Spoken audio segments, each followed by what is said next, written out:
നമസ്കാരം. Raf talk ഫുട്ബോളിലേക്ക് അവർക്കും സ്വാഗതം. നെയ്മർ ജൂനിയർ യൂറോപ്പിലേക്ക് മടങ്ങാൻ ആഗ്രഹിക്കുന്നു. അതാണ് അദ്ദേഹത്തിൻ്റെ പ്ലാൻ എന്ന റിപ്പോർട്ട് പുറത്തുവിടുന്നത് ESPN ബ്രസീലാണ്.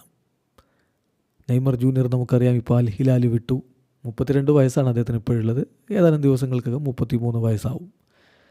അപ്പോൾ ഇപ്പോൾ തന്നെ അദ്ദേഹത്തിൻ്റെ കരിയർ അവസാനിപ്പിക്കാൻ യാതൊരുവിധ പ്ലാനും അദ്ദേഹത്തിനില്ല. അൽ ഹിലാലിൽ അങ്ങനെ വെറുതെ ഇരുന്ന് AFC ചാമ്പ്യൻസ് ലീഗ് മാത്രം കളിച്ച് മാസത്തിൽ 2 കളി മാത്രം കളിച്ചിരിക്കാൻ നെയ്മർ തയ്യാറല്ല. അതുകൊണ്ടാണ് സൗദി പ്രോ ലീഗിൽ തന്നെ രജിസ്റ്റർ ചെയ്യില്ല എന്നുറപ്പായപ്പോൾ മുതൽ അദ്ദേഹം പുറത്തു പോകാൻ വേണ്ടിയിട്ടുള്ള ശ്രമങ്ങൾ നടത്തിയതും ഒടുവിൽ ഇപ്പോൾ സാൻഡോസിലേക്ക് പോകുന്നതും. പക്ഷേ സാൻഡോസിൽ സ്ഥിരമായി തുടരാനും അദ്ദേഹം ആഗ്രഹിക്കുന്നില്ല എന്നാണ് നിലവിലെ വിവരം. ഇനീഷ്യലി 6 മാസത്തെ കോൺട്രാക്റ്റ് ആയിരിക്കും. പിന്നീട് 2026 വേൾഡ് കപ്പ് വരെ അദ്ദേഹത്തിൻ്റെ കോൺട്രാക്റ്റ് പുതുക്കിയെടുക്കാമെന്നൊരു പ്രതീക്ഷ സാൻഡോസിനുണ്ടെങ്കിലും നെയ്മർ കണക്ക് കൂട്ടുന്നത് അങ്ങനെയല്ല എന്നാണ് ESPN ബ്രസീൽ റിപ്പോർട്ട് ചെയ്യുന്നത്. അവരുടെ റിപ്പോർട്ട് അനുസരിച്ച് നെയ്മർ ജൂനിയർ ഇനി ബാക്കി 6 മാസക്കാലം അടുത്ത സമ്മർ ട്രാൻസ്ഫർ വിൻഡോയുടെ സമയം വരെ സാൻഡോസിൽ തുടരാൻ പ്ലാനിടുന്നു. അത് കഴിഞ്ഞിട്ട് അവിടെ നന്നായിട്ട് കളിക്കുക, അതുവഴി കൂടുതൽ ബെറ്ററായ ഓഫർ യൂറോപ്പിൽ നിന്നും മറ്റും ലഭ്യമാക്കുക. ഇതാണ് നെയ്മർ ജൂനിയറുടെ പ്ലാൻ എന്നാണ് ഇപ്പോൾ അവരുടെ റിപ്പോർട്ട്.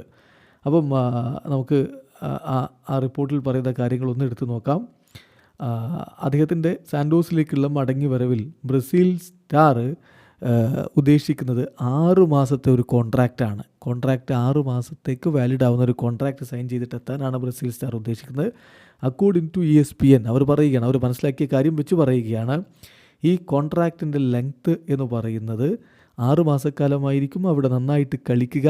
എന്നിട്ട് നെയ്മർ എക്സ്പെക്റ്റ് ചെയ്യുന്നത് better offer in the transfer window, in the summer transfer window with is height set on playing abroad in Europe എന്നാണ് അവരുടെ റിപ്പോർട്ടിൽ കൃത്യമായിട്ട് പറഞ്ഞു. ചുരുക്കത്തിൽ യൂറോപ്പിൽ അല്ലെങ്കിൽ ബ്രസീൽ വിട്ട് മറ്റെവിടെയെങ്കിലും വീണ്ടും കളിക്കാൻ പറ്റുമെന്ന പ്രതീക്ഷയോടുകൂടിയാണ് അദ്ദേഹം ഇപ്പോൾ തൽക്കാലത്തേക്ക് ബ്രസീലിലേക്ക് പോകുന്നത് എന്ന് വേണം മനസ്സിലാക്കാൻ. വീഡിയോ അവസാനിക്കുന്നു. ഫുട്ബോൾ ലോകത്തെ കൂടുതൽ വിശേഷങ്ങളുമായി റാഫ് ടോക്സ് എത്താം.